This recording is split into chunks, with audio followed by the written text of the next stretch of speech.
planter is a twin row planter, so we're planting twin row soybeans in this. About how deep do you go? Kind of give us the nuts and bolts of how your strip-till system works. Oh, we're trying to go about 3 to 4 inches deep in the spring. In the fall, we try to bury it as 5 to 7, as deep as we can get with it, in hopes to make a lot of times we hope to stale seed bed onto the fall strips, but this year the weather is cooperating enough to freshen them up, and not applying anything right now. But this SoilWarrior does in the fall. It has 2 tanks on it. We'll variable rate 2 different products into the berm at the same time. We've used it if we aren't using a tank or we're not applying fertilizer. We sometimes will put oats and other like buckwheat stuff that'll terminate in the winter. Frost will kill it. We'll blow that out and put it in our berm just to help try and hold the berm together a little bit. What are some of your strip-till truths? Like some things you've learned over the years that really help you guys have some success out here? Ooh.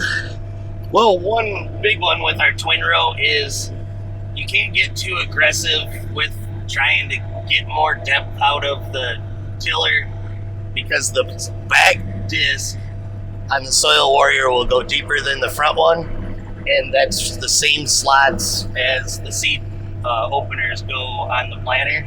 In the front row to the tailing row of the planter will give different depths, and it makes it kind of tough to set up sometimes.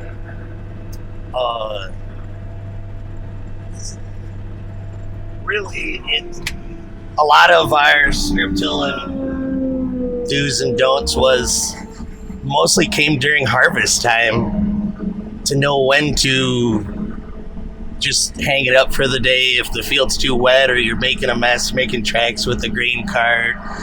Just let those problems come back to haunt you the next spring.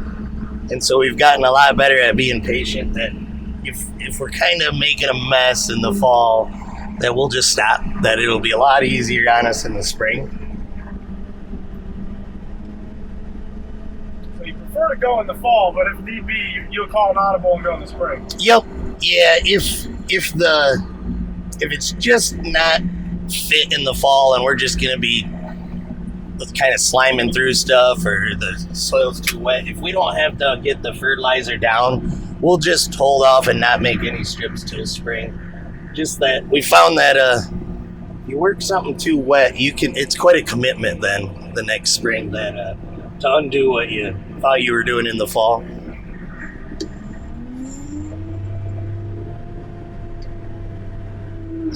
Sometimes we break the field like this, and he's got row shutoffs on his planter, so he likes to plant the inside passes of the headland first so that the planter will shut off. So sometimes we have to do partials just so that I don't get too far ahead of them and it don't dry out too much. Now this cart is a steerable cart, and the tractor and the implement are both steered. So that really helps we have quite a few of these fields that have angle headlands, and we got really good drainage ditches around here, so they aren't all square to the world.